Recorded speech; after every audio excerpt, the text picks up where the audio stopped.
नमस्कार दोस्तों, स्वागत है आपका कॉम्पिटिटिव बाबा में।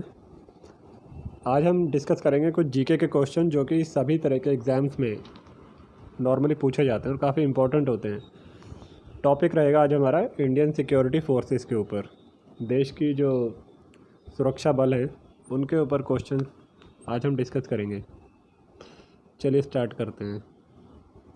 पहले थोड़ा बैकग्राउंड स्टडी कर लेते हैं। आर्टिकल नंबर 355 से article number 355 constitution of India का, देश का जो संविधान है, उसमें आर्टिकल 355 ये बोलता है कि जो सेंट्रल गवर्नमेंट है, यूनियन गवर्नमेंट, उसकी ऑब्लिगेशन है, उसके ऊपर एक ऑब्लिगेशन है कि उसको सभी स्टेट्स को एक्सटर्नल एग्रेशन से और जो इंटरनल डिस्टर्बेंस है उन दोनों से प्रोटेक्शन देनी है।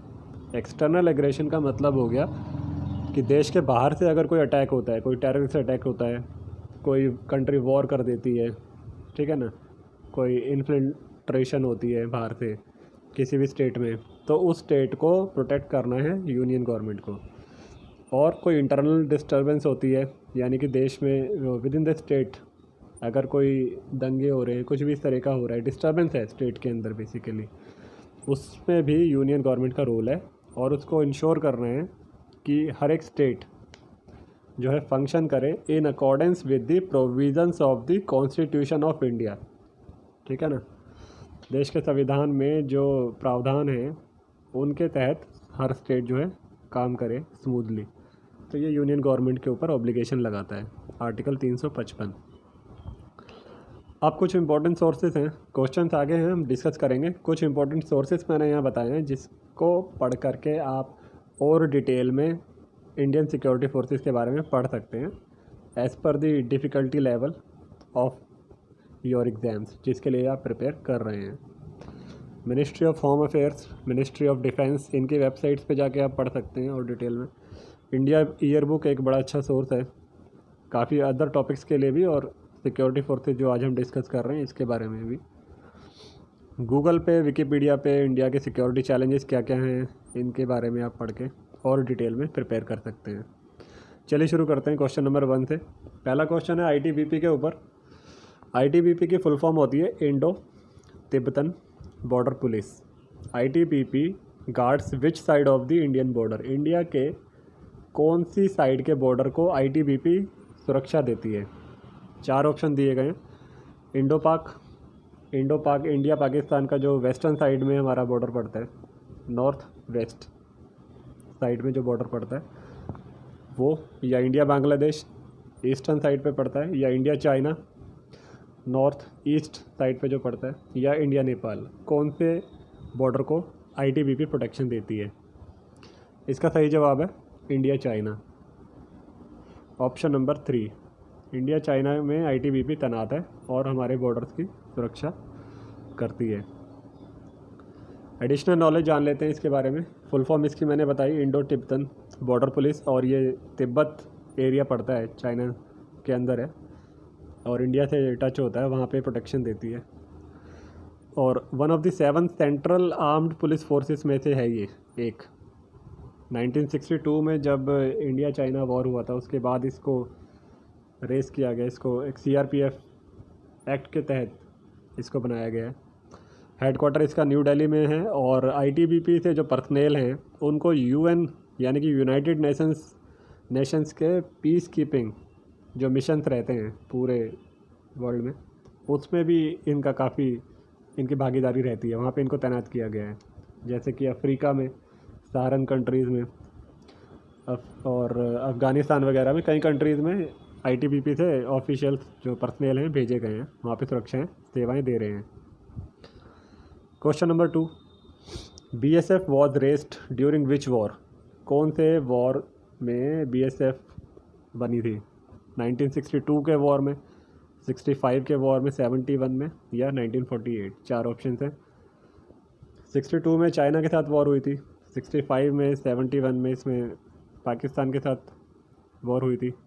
तो इसका सही जवाब है सेकंड ऑप्शन, 1965 में बीएसएफ बनी थी। एडिशनल नॉलेज जान लेते हैं। बॉर्डर सिक्योरिटी फोर्स इसका फुल फॉर्म है और one of the 3 border guarding forces है ये बीएसएफ। मतलब इंडिया पाकिस्तान के साथ, चाइना के साथ और ये बांग्लादेश, इसमें से बीएसएफ जो है पाकिस्तान के साथ जो बॉर्डर लगता है और जो बांग्लादेश के साथ बॉर्डर लगता है, इन दोनों साइड में ये प्रोटेक्शन देती है। 1965 के वॉर के बाद जो है इसको बनाया गया था और इसका लोगो जो है वो है duty unto death. Governed bye MHA, ministry of home affairs के अंडर आती है ये सिक्योरिटी फोर्स, और ये एक पैरामिलिट्री फोर्स है। मैंने बताया कि पाकिस्तान और बांग्लादेश के साथ जो बॉर्डर लगता है भारत का, उसमें जो है ये अपनी सेवाएं देती है और देश की जो सीमाएं हैं उनको प्रोटेक्ट करती है। This force is also called first line of defence. First line of defence भी इसको बोला जाता है हमारे बॉर्डर्स पे। Question number 3, which of the following is the largest central armed police force of India? सबसे बड़ी सेंट्रल आर्म्ड पुलिस फोर्स कौन सी है भारत की? सेंट्रल पूछ रहा है, यानी कि सेंट्रल गवर्नमेंट के अंडर जो आती हैं, स्टेट गवर्नमेंट की नहीं है, उसमें सबसे बड़ी कौन सी है, कौन सी पुलिस फोर्स है? 4 ऑप्शन है, CISF, ITBP, SSB, CRPF। CISF होता है central industrial security force. ITBP हमने अभी डिस्कस करा, Indo Tibetan border police force. SSB सशस्त्र सीमा बल। CRPF। 4 ऑप्शन में से सही जवाब है इसका, हम थर्ड पे हैं। CRPF इसका सही जवाब है। CRPF जो है ना सिर्फ इंडिया की बल्कि वर्ल्ड में भी जो है one of the largest security force है। इसमें पर्सनेल की जो संख्या है, जो जवान है हमारे, उनका नंबर काफ़ी बड़ा है। बजट भी इसका काफ़ी बड़ा है comparatively to the other security forces. Additional knowledge जान लेते हैं। इसका जो प्राइमरी रोल है CRPF का, वो स्टेट्स को और यूनियन टेरिटरीज़ को उनके जो पुलिस ऑपरेशंस हैं उसमें लॉ एंड ऑर्डर मेंटेन करने में हेल्प करते हैं। 1939 में इसको बनाया गया था एज क्राउन रिप्रेजेंटेटिव्स पुलिस। बाद में आज़ादी के बाद 1949 में CRPF एक्ट पास हुआ और उसके बाद इसको CRPF के नाम से जाने लगा, नाम चेंज हो गया इसका बाद में। और ये जो फोर्स है ये भी मिनिस्ट्री ऑफ होम अफेयर्स के अंडर ही आती है, MHA के अंडर आती है।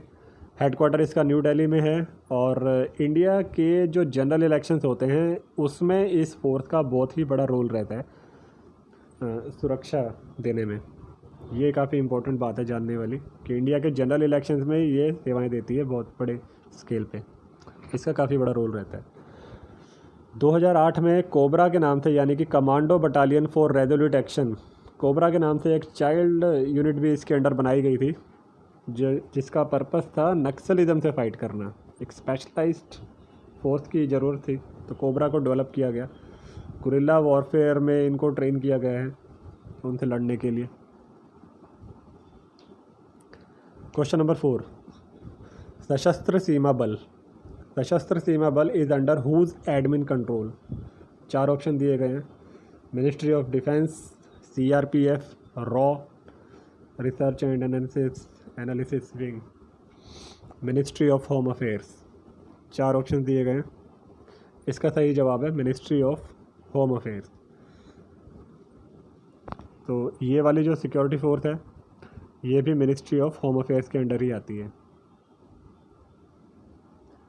क्वेश्चन नंबर 5, NSG किस साल सेटअप की गई थी?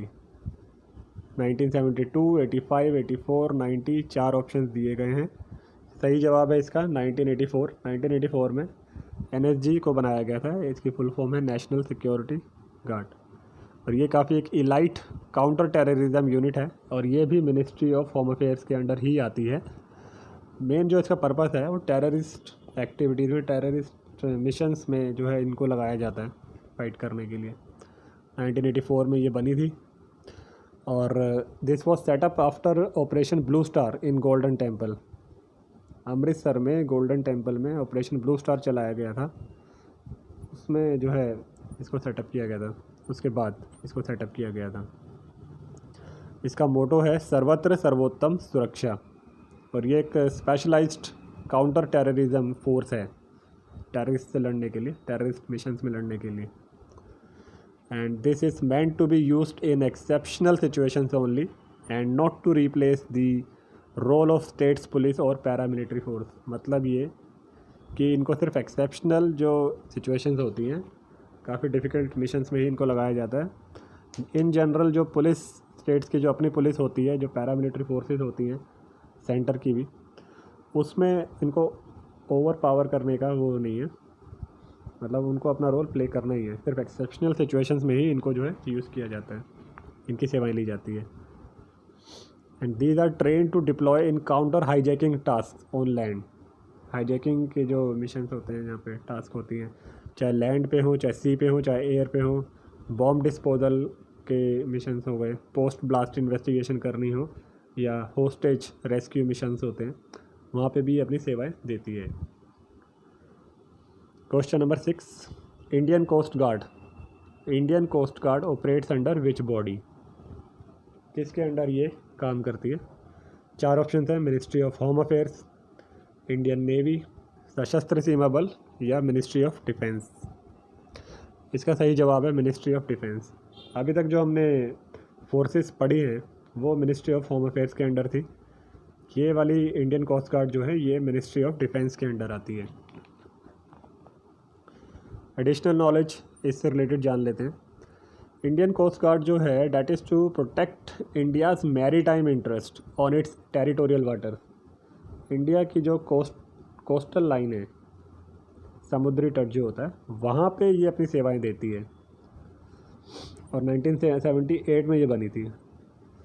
सिर्फ कोस्टल लाइंस पे ही इनका रोल लिमिटेड नहीं है, समुंदर के अंदर भी जो एक्सक्लूसिव इकोनॉमिक जोन्स होते हैं वहाँ तक भी ये अपनी सेवाएं देती है, जो कि एक्सक्लूसिव इकोनॉमिक जोन होता है जहाँ पे एक देश को राइट दिया जाता है कि वो फिर वही देश जो है इकोनॉमिक एक्टिविटीज़ अपनी कर सकता है। 200 नॉटिकल माइल्स तक जो है ये एक्सक्लूसिव इकोनॉमिक जोन होता है।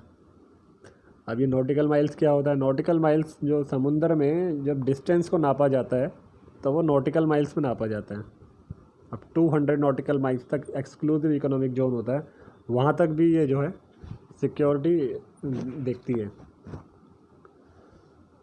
This operates under ministry of defence, ये मैंने बता ही दिया है।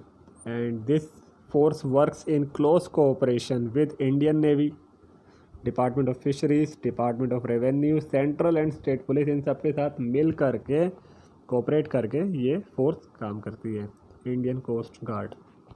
क्वेश्चन नंबर 7 CISF के ऊपर है। CISF का मेन रोल क्या है, इसके ऊपर क्वेश्चन पूछ रहे हैं। 4 ऑप्शन दिए गए हैं।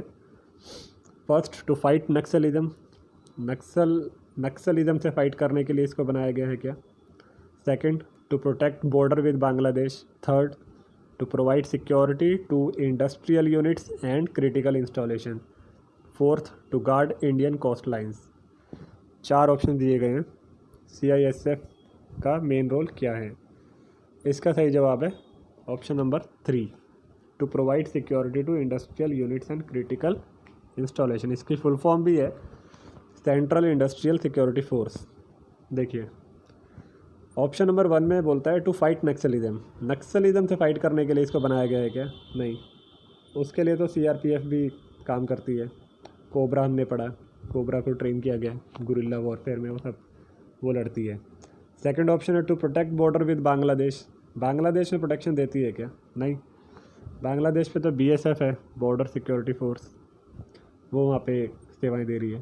थर्ड है to provide security to industrial units. देश की जो बड़ी बड़ी जो पब्लिक सेक्टर यूनिट्स होती हैं, जो क्रिटिकल इंस्टॉलेशंस हैं, जैसे कि एयरपोर्ट हो गया, दिल्ली मेट्रो हो गया, जो एटॉमिक सेंटर्स हो गए, इस तरह के जो इंपॉर्टेंट सेंटर्स होते हैं क्रिटिकल इंस्टॉलेशंस, वहाँ पे CISF अपनी सेवाएं देती है। फोर्थ है to guard Indian coast line, ये भी सही जवाब नहीं है। इसके लिए इंडियन कोस्ट गार्ड है, अभी हमने पीछे ही पढ़ा है। तो इस क्वेश्चन नंबर 7 का सही जवाब था ऑप्शन नंबर 3। इससे रिलेटेड एडिशनल नॉलेज नीचे दी गई है, मैंने आपको बता ही दी है, सब सेम है, आप पढ़ सकते हैं। चलिए क्वेश्चन नंबर 8 पे चलते हैं। Which is the oldest paramilitary force of India? सबसे पुरानी कौन सी है? पीछे हमने क्वेश्चन में पढ़ा था सबसे बड़ी कौन सी है। सबसे बड़ी है CRPF, यहाँ पूछ रहा है सबसे पुरानी कौन सी है इंडिया की पैरामिलिट्री फोर्स। 4 ऑप्शन थे, ITBP, Assam rifles, BSF, CRPF. तो इसका सही जवाब है option number 2, Assam rifles. Assam rifle सबसे पुरानी है और इसका हेडक्वार्टर है शिलोंग में, मेघालय में। ईस्टर्न स्टेट है, नॉर्थ ईस्टर्न इंडिया का। तो फर्स्ट आईटीबीपी ये हमने पढ़ा था, इंडिया चाइना का जो बॉर्डर है वहाँ पे सिक्योरिटी देती है। बीएसएफ हमने पढ़ा, बांग्लादेश के साथ और पाकिस्तान के साथ जो बॉर्डर है वहाँ सेवाएं देती है। सीआरपीएफ देश में सेवाएं देती है, स्टेट्स को की पुलिस को वहाँ पे उनकी हेल्प करती है। असम राइफल जो है सेकंड ऑप्शन, ये इसका सही जवाब है। तो आशा करते हैं इंडियन सिक्योरिटी फोर्सेस के ऊपर कुछ क्वेश्चंस आपको अच्छे लगे होंगे। काफ़ी एग्ज़ाम्स में कॉमनली पूछे जाते हैं, इंपॉर्टेंट क्वेश्चन हैं ये। डिटेल में पढ़ने के लिए ऊपर मैंने सोर्सेज दिए हैं, आप वहाँ से पढ़ सकते हैं। धन्यवाद, मिलते हैं अगली वीडियो में।